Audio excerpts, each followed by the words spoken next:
Hello everyone. In this video, we will set up our first database.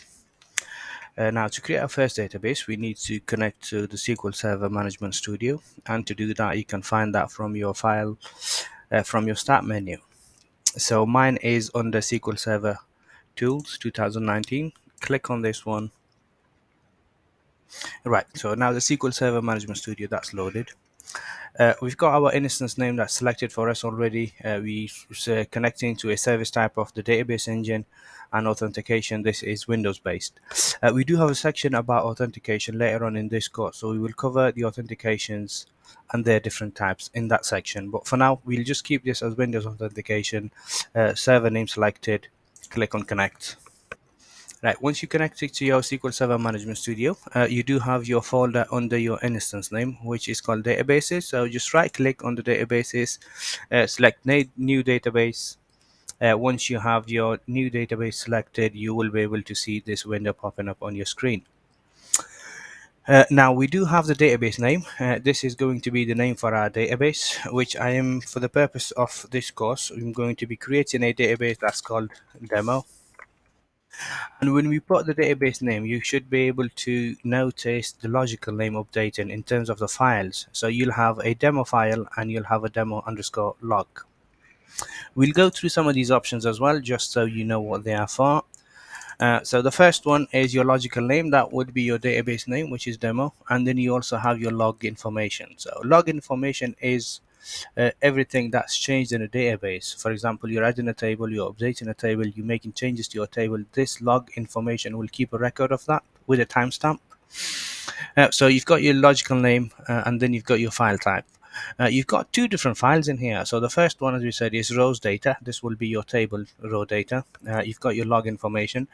You've got your file groups. Your file group will allow you to create more than one file for each database. Now, for example, if you do have a large database, you would probably want to create more than one file. But since we are going to be working on a relatively small database, we will just keep all the files in one group, and we don't really need to split those into more than one group. But if you do have a large database, you can always split your file groups, your database into different file groups. Right, the next one is your initial size in terms of megabytes. Right, the database which we do create will be created as a 8 megabytes, but then you do have the next column next to it which says auto growth and max size.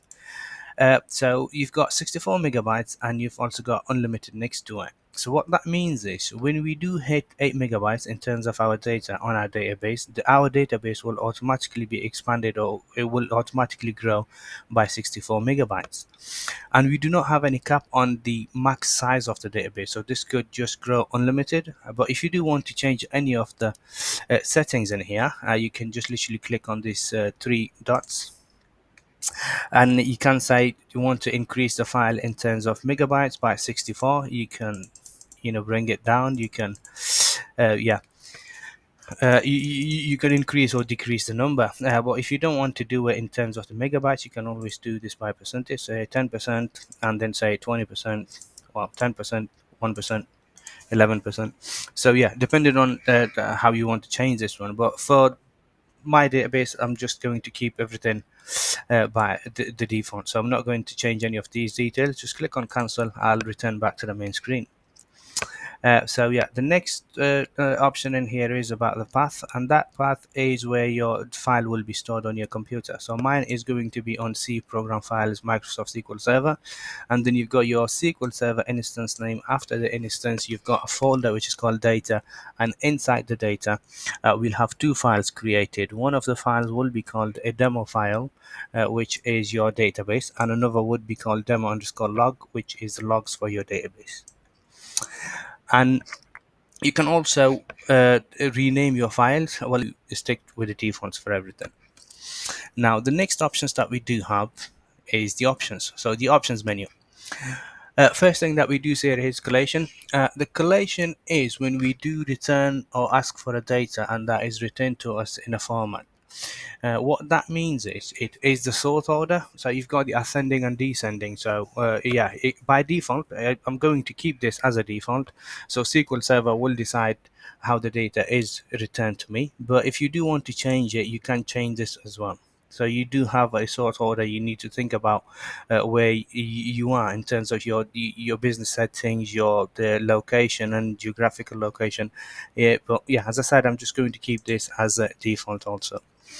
The next option is recovery model. So recovery model is how you would want your database to be backed up. So at the moment, this is set to full backup. What that would mean is it would back up everything since the last backup.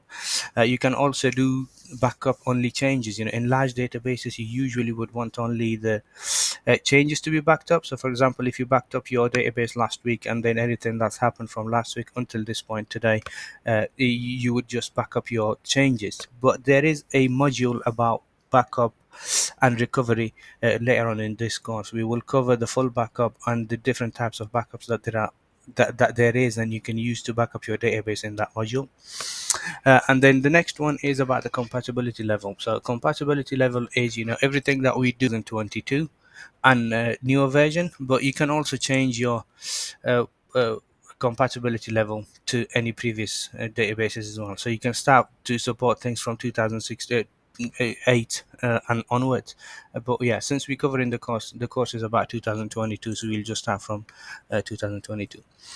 You've got a containment option now. The third one is containment type. What the containment type mean is, so if we leave this to none, SQL Server, the management system, is responsible for all the maintenance about the database. So everything will be managed by the SQL Server.